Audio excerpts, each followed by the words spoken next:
South Africa, a nation of promise yet recently bursting into flames. Factories shut, malls looted, communities enraged. Behind the chaos lies a deeper truth. Corruption isn't just a political scandal, it's the spark lighting the fuse. Today, we uncover how corruption in South Africa is triggering civil unrest and why the anger is about to get louder. Stay until the end, because what you'll see could reshape how you view power, protest, and justice. Why corruption in South Africa is igniting civil unrest. Let's start with the backdrop. Since the end of apartheid in 1994, South Africa has built a democratic constitution, yet the promise of shared prosperity remains unfulfilled.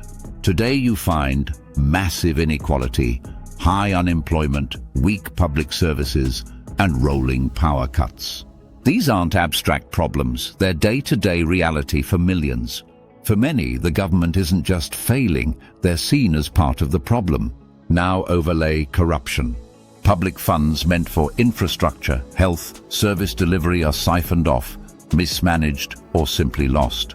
When people see that while they struggle to pay for basics, elites profit from contracts, the anger builds. In July 2021, when former President Jacob Zuma was jailed, South Africa saw its worst unrest since apartheid. Large-scale looting, violence, destruction of property, mainly in KwaZulu-Natal and Gauteng. Why did things boil over? It wasn't just his arrest, it was the trigger on a pressure cooker. One report described the unrest as the outcome of dire economic situation combined with long-running perceptions of corruption and failure. Let's break down mechanisms. When the state fails to deliver basic services, water, power, sanitation, due to mismanagement, corruption, people lose faith. Corruption drains resources. According to Corruption Watch, corruption and bad management practices eat into the nation's wealth, channeling money away from such projects and the very people most dependent on government. Looting and protest become ways for communities to vent frustration. The protest data shows service delivery failures mix with corruption perception. Political capture and criminal syndicates exacerbate it. Of particular note is the alleged cartel network known as the Big Five cartel that penetrates politics, law enforcement, and business. When systems are seen as rigged, the impulse to accept gradual reform recedes, and instant rebellion becomes viable. Key case studies. Let's look at two real-world cases that illustrate the point. Case A, Eskom, South Africa's state-owned power utility. The energy crisis, rolling blackouts, is often blamed on technical failure, but deep corruption and mismanagement are named as central causes. When your lights go off and blame is placed on corrupt procurement, cronyism, and sabotage, you lose trust. Case B. The murder of Babita Deokaran, a whistleblower in a health procurement scandal, underlines the stakes. She was assassinated after exposing corruption in Gauteng's health department. When speaking out becomes a deadly risk, you realize corruption isn't just bad governance, it's dangerous. For ordinary people, this intensifies fear and anger. Why the unrest won't just vanish? There are deeper structural reasons the unrest won't die down. Youth unemployment is extremely high.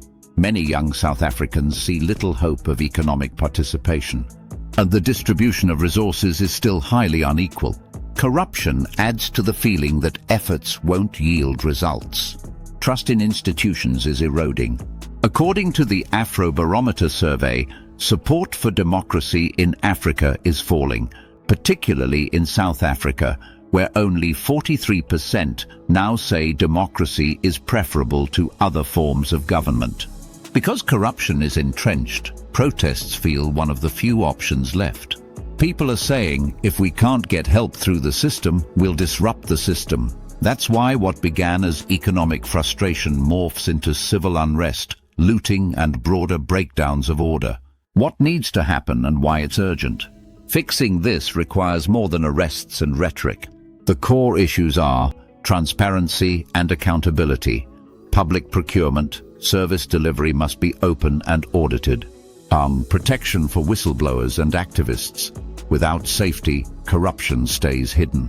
Economic opportunity, creating real job pathways and hope for young people. Institutional reform, strengthening law enforcement, judiciary and oversight bodies so they're free of political capture. The urgency? Civil unrest carries huge costs. Economic damage, social fracture, a loss of confidence in state. If the root causes remain unaddressed, the next eruption could be worse. Conclusion and call to action.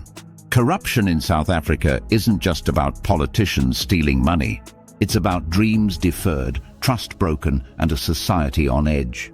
When institutions fail the people they serve, people stop trusting and they begin to act. If you found this video useful, hit like, share it to get more eyes on this issue, and drop a comment. What do you believe is the biggest barrier to fighting corruption in South Africa? I'd like to hear your thoughts, whether you live there or follow from abroad. Subscribe for more deep dives into global governance, power and protest. Until next time, stay alert, stay informed,